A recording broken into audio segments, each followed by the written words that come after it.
మీ ద్వారా విజ్ఞప్తి చేస్తున్న అధ్యక్ష సోషల్ వెల్ఫేర్ అంటే చాలా బాధ్యతలు ఉంటాయి అధ్యక్ష, ఒకటి రెండు కాదు. గతంలో ఇళ్ల స్థలాలు లేని వాళ్ళందరికీ కూడా సోషల్ వెల్ఫేర్ డిపార్ట్మెంటే భూమి సేకరించి ఇళ్ల స్థలాలు ఇస్తుంటే, దాదాపు నేను 25 సంవత్సరాలు చూస్తున్నా ఆ సోషల్ వెల్ఫేర్ అనేది ఇళ్ల స్థలాల కొరకు భూమి సేకరిస్తలేదు. ఇళ్ల స్థలాలు లేనటువంటి ఏ పేదలకు కూడా ఒక ప్లాట్ ఇచ్చినటువంటి సందర్భాలు లేవు. ప్రభుత్వ స్థలాలు ఉన్నాయి, వాటినైనా గుర్తించి పేదలకు ఇచ్చే విధంగా ప్రయత్నం చేయాలని మీ ద్వారా గౌరవ ముఖ్యమంత్రి గారికి విజ్ఞప్తి చేస్తున్న అధ్యక్ష బీసీల గురించి ఒక పార్టీకి మించి ఇంకో పార్టీ బీసీలకు మేం చేసినామని చెప్పుకునే ప్రయత్నం చేస్తారు. ఈ సమాజంలో 56-58% ఉన్నటువంటి బీసీల సంక్షేమం కొరకు మాట్లాడుతున్నప్పుడు బడ్జెట్లో ఆ రకమైనటువంటి స్థానమే ప్రభుత్వం కేటాయించాలి అధ్యక్ష చెప్పిండ్రు, బీసీలకు అన్ని రకాలుగా మేము సాయం చేస్తాం, ఎక్కడ కూడా బీసీల గురించి మేము వెనకడుగు వేసేటటువంటి పరిస్థితే లేదని చెప్పిండ్రు. ఈరోజు బీసీ కార్పొరేషన్ల అధ్యక్ష 9 సంవత్సరాల నుండి మూతబడ్డాయి. 9 సంవత్సరాల నుండి చిల్లి గవ్వలేదు అధ్యక్ష. గత ప్రభుత్వం బీసీలకు ఉపాధి అవకాశాల కొరకని చెక్కులు ఇచ్చిండ్రు అధ్యక్ష, ఆ చెక్కులు బ్యాంకులలో చెల్లలేదు అధ్యక్ష. ఇప్పటికీ చిరిగిపోయినటువంటి చెక్కులని బీసీ యువకులు జేబులలో పెట్టుకొని తిరుగుతున్నారు. కొత్తగా వచ్చినటువంటి ప్రభుత్వమైనా సరే బ్యాంకులలో ఏమన్నా నగదు జమ చేసి మాకేమైనా సాయం చేస్తారేమని ఈ రోజు కూడా బీసీ యువకులు తిరిగిన చెక్కుల్ని జేబులో పెట్టుకొని తిరుగుతున్నారు. కాబట్టి మీ ద్వారా గౌరవ బీసీ మంత్రివర్యులకు విజ్ఞప్తి చేస్తున్నా, మీ మీద తెలంగాణ బీసీ సమాజం అంతా గొప్ప ఆశలు పెట్టుకున్నది కాబట్టి మీరు ఎక్కువ నిధులు కేటాయించే విధంగా ప్రయత్నం చేయాలి అధ్యక్ష. ఈరోజు బీసీ సంక్షేమం కొరకు ఏవైతే మీరు ఇస్తానన్నటువంటి మాటలు ఎటువైనాయో అర్థమైతలేదు. మీరు పెట్టినటువంటి పద్దు ఈరోజు బీసీలకు ఎటు కాదు అధ్యక్ష, బీసీలకు ఇంకా దారి లేదు అధ్యక్ష.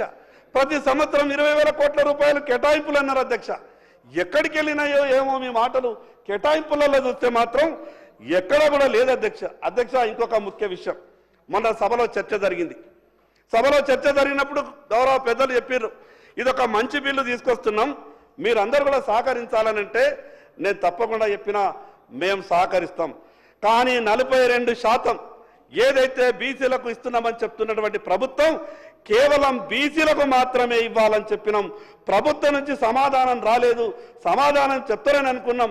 కానీ మీ ద్వారా నేను గౌరవ ముఖ్యమంత్రి గారికి విజ్ఞప్తి చేస్తున్నా, నేను మిగతా వాళ్ళ గురించి మాట్లాడదలుచుకోలేదు. కానీ 42% బీసీలకు ఇస్తానన్న 42% బీసీలకు మాత్రమే రావాలా, దాంట్లో మిగతా వర్గాలను మీరు చొప్పించి బీసీలకు రావాల్సినటువంటి వాటాను వాళ్ళు తీసుకెళ్తామనంటే బీసీలకు అన్యాయం చేసిన వాళ్ళు అవుతారు. ఈరోజు జిహెచ్ఎంసీలో ఏం జరిగిందో తెలుసు, మున్సిపాలిటీలలో ఏం జరిగిందో తెలుసు. కాబట్టి ఈ 42% బీసీలకు మాత్రమే వర్తించాలా, మిగతా వర్గాలను మేము కలపము అనే విధంగా ప్రభుత్వం స్పష్టం చేయాల్సిందిగా మీ ద్వారా విజ్ఞప్తి చేస్తున్నాను అధ్యక్ష. ఈ ఫైనాన్స్ కార్పొరేషన్, ఈ ఫెడరేషన్లు ఏం లాభం అధ్యక్ష? ఇన్ని ఫెడరేషన్లు ఇచ్చి 19 ఫెడరేషన్లు ఇచ్చిన అధ్యక్ష, కార్పొరేషన్లు అయితే కులంకొక కార్పొరేషన్ అయింది. ఏంది అధ్యక్ష ఇది మోసం కాదా? ఇది కాంగ్రెస్ టీఆర్ఎస్ పార్టీలు 2 పార్టీల మోసం కాదా? ఒక పక్క ఎన్నికల కన్నా ముందు మీరు మాకు ఆశలు రేకెత్తిస్తారు, కులానికి ఒక ఫెడరేషన్ ఇస్తారు, కులానికి ఒక కార్పొరేషన్ ఇస్తారు.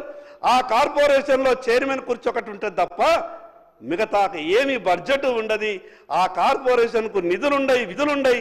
మరి ఆ రకంగా కార్పొరేషన్లు మాకు ఎందుకు ఇస్తారు అధ్యక్ష? అంటే ఆ రకంగా మమ్మల్ని మోసం చేయడం ఆ 2 రాజకీయ పార్టీలు ఏమనుకుంటున్నాయనంటే, మేము ఎన్నికల సమయంలో ఏం చెప్పినా చెల్లుతుంది, బీసీలకు అర్థం కాకుండా కొన్ని విషయాలను చెప్పి మేము రాజకీయాలు చేయగలుగుతామని అనుకుంటున్నాము అధ్యక్ష. మాకు కూడా అన్నీ తెలుస్తాయి అధ్యక్ష. మేము కూడా ఒక సమయం కొరకు వేచి చూస్తున్నాం అధ్యక్ష. బీసీలను ఈ రకంగా మోసం చేస్తే అది ఏ ప్రభుత్వాలన్నా వాళ్ళ మనుగడకే కష్టమవుతుంది అధ్యక్ష. ఇంకొక విషయం చెప్తా, ఇది ఎంత ఘోరం అంటే, మన గౌరవ ముఖ్యమంత్రి గారు మాట్లాడుతూ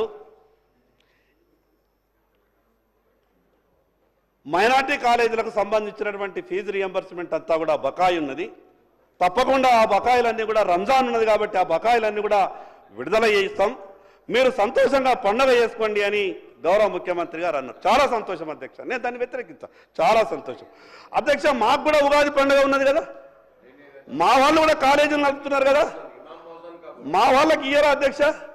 మాకు ఉగాది పండుగ మేము సంతోషంగా చేసుకోవద్దా? ఈరోజు బీసీలో నడుపుతున్నటువంటి కాలేజీలకు ఫీజు రియంబర్స్మెంట్ కూడా విడుదల చేయాలి కదా అధ్యక్ష. నేను అందుకే విజ్ఞప్తి చేస్తున్నా అధ్యక్ష, మీరు ఎవరికి విడుదల చేసినా మమ్మల్ని కూడా దృష్టిలో ఉంచుకోవాల్సిందిగా మీ ద్వారా విజ్ఞప్తి చేస్తున్నాను అధ్యక్ష. అధ్యక్ష, ఆ రోజు గౌరవ ముఖ్యమంత్రి గారు చెప్పింది ఇమాం మొజాంలోకి ఇచ్చేటువంటి పెండింగ్ బకాయిలు 3 నెలలు దాదాపు సంవత్సరాన్ని వాటికి 3 నెలలకు సంబంధించి బకాయిలను ఇస్తామన్నారు పండుగ కాబట్టి. అదేవిధంగా దేవాలయాలకు మనం అర్చన గురించి ఇస్తారో వాటి కూడా వెంటనే క్లియర్ చేయడం కూడా జరుగుతుంది. కాబట్టి ఆ ఇష్యూ ఎటువంటిది ఇక్కడ చర్చ అవసరం లేదు. కాలేజీలకు ఫీ రియంబర్స్మెంట్కి సంబంధించి అందులో కులము మతము ప్రాంతం సంబంధం లేదు, అందరిది కలిపి ఒకటేసారి వస్తుంది. కాలేజీలో బైఫారికేషన్ ఇచ్చేటువంటి స్కోప్ కూడా ఉండదు కాబట్టి అది ఉన్నటువంటి ఫైనాన్షియల్ సిస్టమ్ ప్రకారంగా పెండింగ్ పేమెంట్స్ అన్నీ కూడా వస్తాయి. చాలా ఓల్డ్ పేమెంట్స్ ఉన్నాయి, వాటి ప్రకారంగా ఇవ్వడం జరుగుతుంది. కాబట్టి గౌరవ సభ్యుడు రాంగ్ విధంగా ఒక వాళ్ళకి మాత్రం పండుగ ఉన్నది కాబట్టి ఇవని చెప్పినా ఉన్నటువంటి అవాస్తవం, సత్యదూరం అని చెప్తాం. అధ్యక్ష, నేను ఈ మాట తప్పు మాట మాట్లాడతాను.